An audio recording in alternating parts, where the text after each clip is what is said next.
97.3 ESPN presents The Sports Bash with Mike Gill. It's time for Football at 4 with Geoff Mosher. My personality is I want to win badly. I want to win more Lombardis for Philadelphia and our fans. We got the greatest fans around, and I will do everything possible. Powered by the Inside the Birds podcast. Now, live from inside the Matt Black Kia Studios. This is Football at 4. All right, Football at 4 with Geoff Mosher is powered by the Inside the Birds podcast. A new edition dropped this morning at 6 a.m. Get the latest one at Apple, Google, Spotify, wherever you get podcasts. Mondays, Wednesdays, Fridays, 6 a.m. Listen for the Inside the Birds podcast with Adam Kaplan and this man, Geoff Mosher. He's brought to you by Dr. Lyle M. Back for everything from skincare, cosmetic surgery. Go to ilovelyle.back.com or call 856-MAKEOVER. Dr. Lyle M. Back, proud sponsor of Football at 4. Okay, Geoff Mosher is on the Boardwalk Honda hotline, and he is with us now. So a lot to get into. Draft is coming up, and obviously free agency, but still a lot of things on the coaching side here that we want to touch on first. Let's start with today's news. Brian Johnson is the new quarterbacks coach. Interesting twist to him. His background with not Carson Wentz, but Jalen Hurts is kind of interesting, Geoff Mosher. I didn't know about it till earlier. Mike Sealski obviously brought it to the attention via Twitter that he has known Jalen Hurts since he was 4 years old and recruited him to Mississippi State. So there's a history there. And you do have to wonder if any of that history was an allure to Nick Sirianni or how they are even connected, because I don't think that they've worked together in any prior stops. I do know that Brian Johnson was, obviously regarded as a rising type of coach. He worked with Dak Prescott at Mississippi State. He worked with Kyle Allen, who was at Houston when he was there as the quarterback's coach. And, of course, De'Aaron King, right, who's now the Miami quarterback. I hope I pronounced that name correctly. So he's worked with some quarterbacks here who've got some acclaim to them. And, of course, in Florida, what he's done with Kyle Trask. So, you look at that and you say the resume is good, but then you also look at the Eagles staff and say it's got some youth and some inexperience to it, especially on offense. Yeah, and obviously there's more to this story with Hurts, too. I mean, he recruited Hurts. I mean, he played football for Hurts' father or something to that effect in high school. So there is a pretty interesting background between these two guys. So do you hire a quarterback coach? Was he to work with Hurts? Was he to work with Wentz? I mean, I find this to be a very interesting dynamic here because everybody just assumed you brought this coaching staff in and they were here to fix Carson Wentz. And then you got a quarterback coach who looks like he would be more tailored to work with Jalen Hurts. Yeah. And, on top of that, and this is just, obviously spitballing and speculating and things, but we do know that, one of the issues between Press Taylor and Carson Wentz for other people was that they felt Press was too close to Carson, didn't coach him hard enough. So now you find out that you've got Jalen Hurts here and you've got a quarterback's coach who practically, not only grew up with him, but obviously, as you mentioned, the closeness to the family, the dad known him since he was 4 years old. Is that kind of the same version of what you just had last few years with Press Taylor and Carson Wentz? I mean, it's way too early to know about that, but it obviously stands out because of the context that we know. All right, so we do know that Brian Johnson is now the new quarterback's coach here, and essentially the staff is almost put together. I guess they need a wide receiver coach. Is that what's left? Well, it depends. I mean, there are a lot of coaches that are still under contract. So if, for example, last year they hired Aaron Moorhead, so he is technically right now still the Eagles wide receivers coach by virtue of his contract. You can change the room, but you can't change the crappy Wi-Fi. Man, you know what? You can take me out of Siberia, but yeah, I heard what you said. I'm sorry. I don't know what I can do. But the point I was making was that Aaron Moorhead did have a discussion, and I was told it was a good discussion, and we'll see what happens. I think it's not a great idea to try to hire somebody new at every position. I think it's good to have some holdovers as long as these are competent coaches, because you need some continuity. If they were to bring in a new wide receivers coach, what would that be?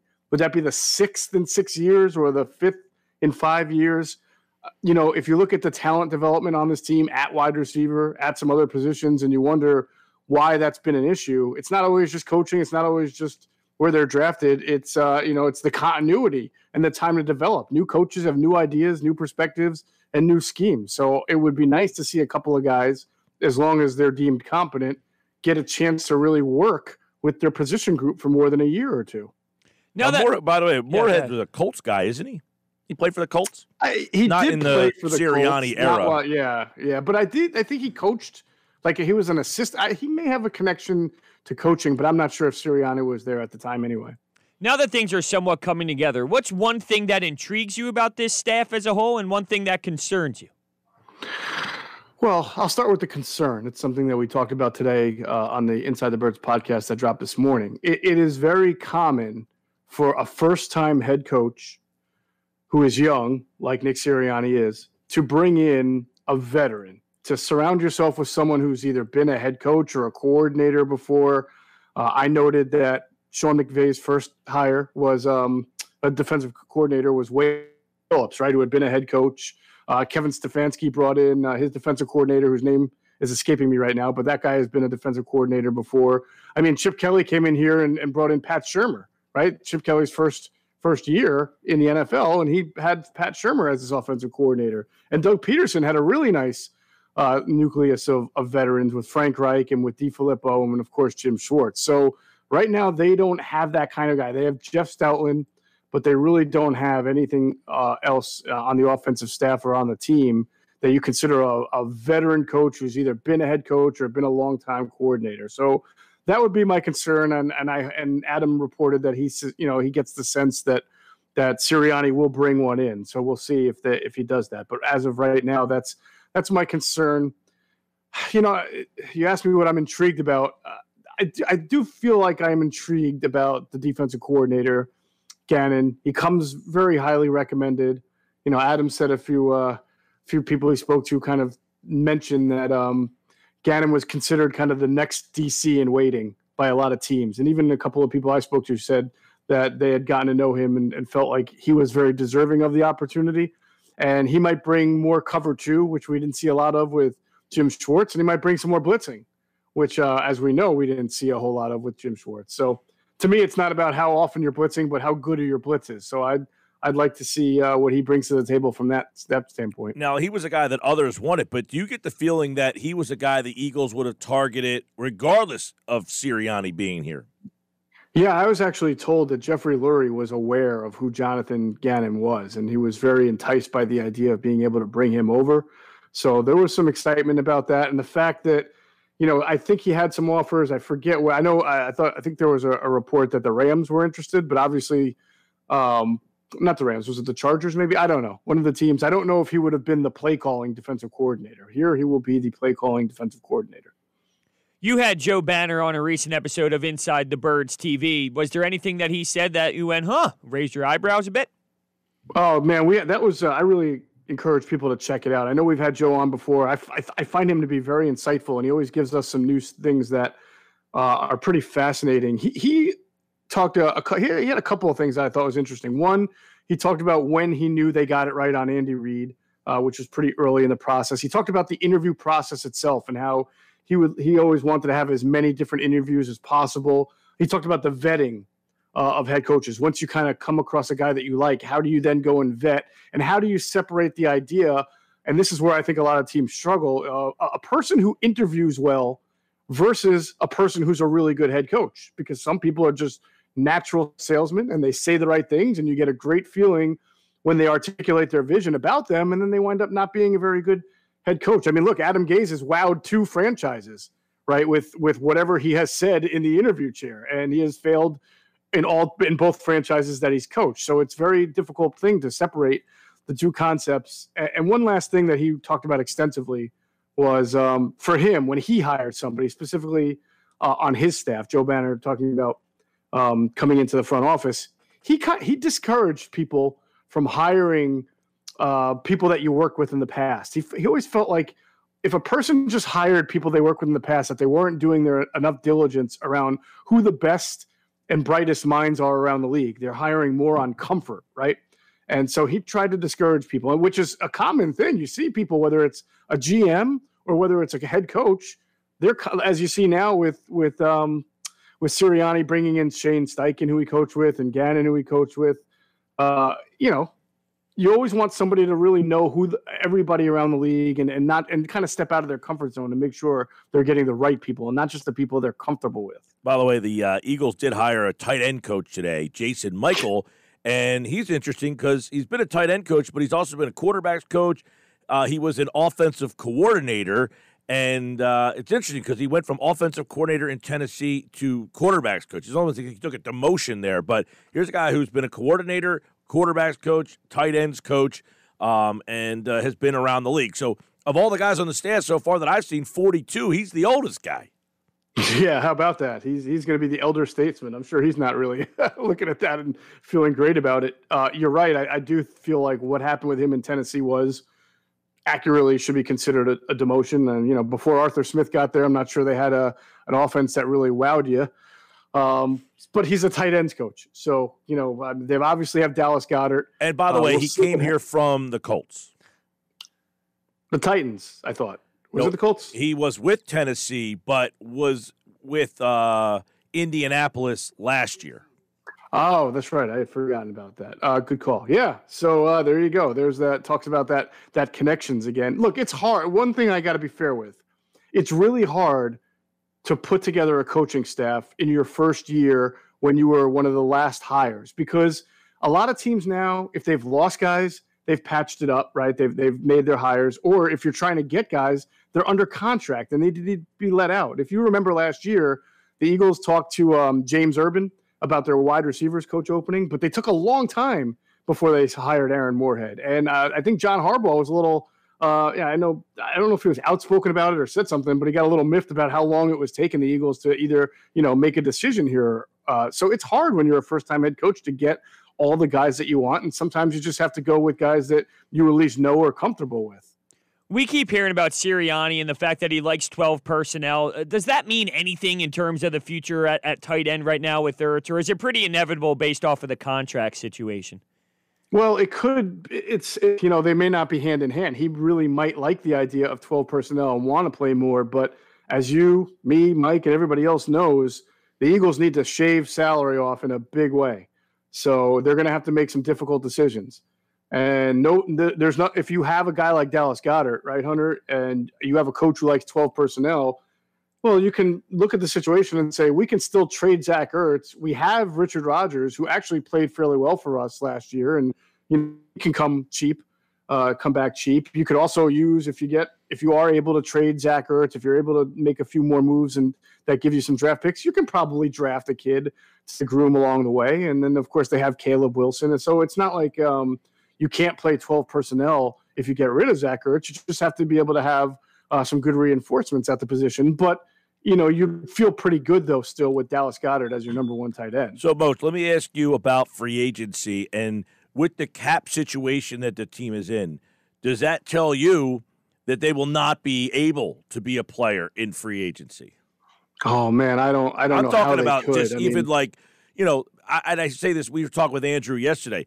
There's a lot of Colts who are free agents in the secondary. There's a guy like Trey Burton who's a free agent. If you let Ertz go, maybe you bring I'm talking about lower level guys that so they got to make some changes, right? They can't just say, hey, we're so strapped and not turn the roster over at all. Correct. I mean, look, first of all, they're going to get cap compliant because they have no choice, right? They're going to make these decisions. They're going to get to the cap. Now, the question is, how under the cap will they be to be able to make a significant free agent addition? That's where it's going to be very difficult. Last year they had the ability to bring in a guy like Javon Hargrave, to bring in Darius Slay and maneuver the contract a little bit. This year, I don't think you're going to be getting a stud-like free agent in that regard. Now, Trey Burton might just be the type of guy who you can sign to a one-year deal for not a lot of money. That might be a guy that they can afford. But you look at cornerback, right? Outside of Darius Slay, they have no outside cornerbacks. And you can't just rely on, especially this team, drafting an outside cornerback and saying, that's my guy, right? We're going to move Avonte Maddox outside and we'll use our first or second or third round pick to start on the outside while Maddox slides inside. But, at the same point, by the same token, cornerbacks are expensive. Even like just good ones wind up making a lot of money on the free agent market. So you wonder how the Eagles will be able to address some of their positions and some of their holes when they really don't have a lot of money to spend in free agency. Yeah. Buckle up. Yeah. I don't know if it's going to be the greatest year for the Eagles in 2020. Yeah, no, that's fair. But considering all the holes on this roster, would you look, or I should say, is offensive tackle out when it comes to that number 6 overall pick? Like, you don't need to go in that direction because there's so many other holes that you might be able to hang on with what you have for at least another year or two?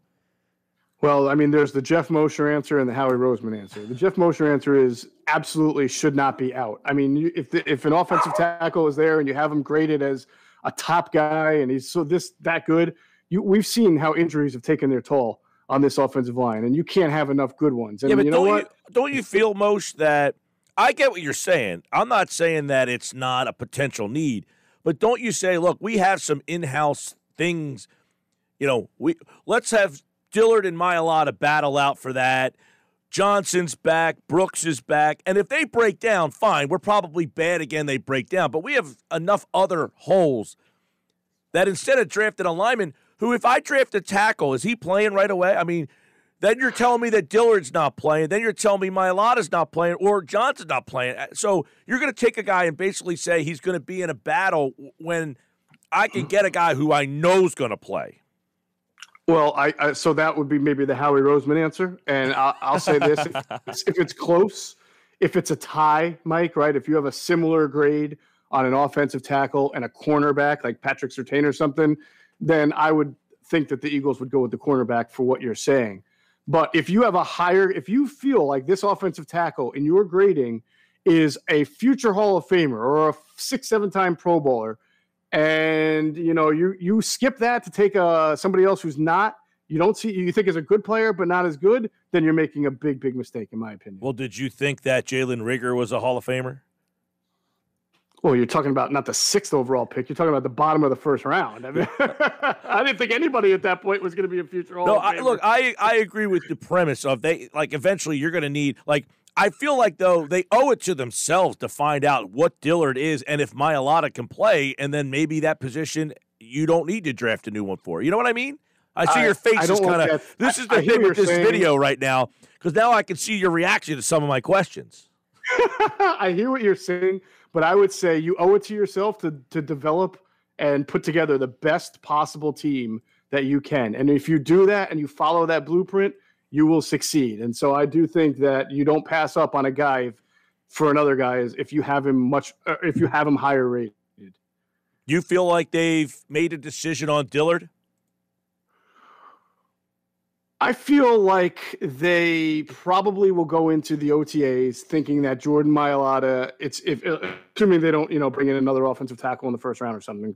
I would think that they go in thinking that it's Jordan Mailata's job to lose, but they would love for Andre Dillard to go and take it. Okay, that's interesting. No doubt about it. Real quick on the line, feeling on Kelsey, and if Kelsey doesn't return, does Seumalo move there, or do they keep him at guard? So it's a great question, and that goes back to why I think you can draft at any position because you may have movement, right? I think if Kelsey retires, I believe their inclination would be to move Seumalo to center and then fill left guard. I know that when they drafted Jack Driscoll, even though they started him at tackle, they felt like he had the athleticism to play guard. He came from Auburn, an RPO-heavy program. They just wanted him to get a little bit bigger and stronger in the offseason. So he could potentially be the next left guard if you move Seumalo to center. However, Nate Herbig, don't forget, he started off his career with the Eagles as a center, played guard last year, did actually better than a lot of people thought he would have done. I mean, he's not perfect, and he really needs to improve in pass pro, but is a good run-blocking offensive lineman, and he could probably also, if they don't want to move Seumalo out of left guard, they could consider Nate Herbig at center and keeping Seumalo at left guard and Brooks at right guard if Brooks is coming back. What is a fair expectation for the right side? What do you mean if Brooks Brooks is coming back? Yeah, I snuck that by you, didn't I? Well, you didn't sneak it by me. Him. Whoa. Did you hear? I just brought up the right side of the line. I got cut off by everybody. But go ahead, expand. He tried to sneak that by. Yeah, go ahead. I did. Because it was coming. Carter Harts out there. You already know. Hey.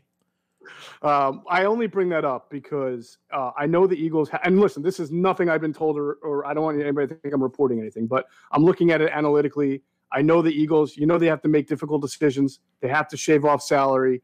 Brandon Brooks is going to be 30. He's coming off a second Achilles. I thought it was interesting that they activated him into the 21-day window on the last week of the season, which to me was kind of a broadcast that, hey, he's healthy enough and medically cleared to be out there.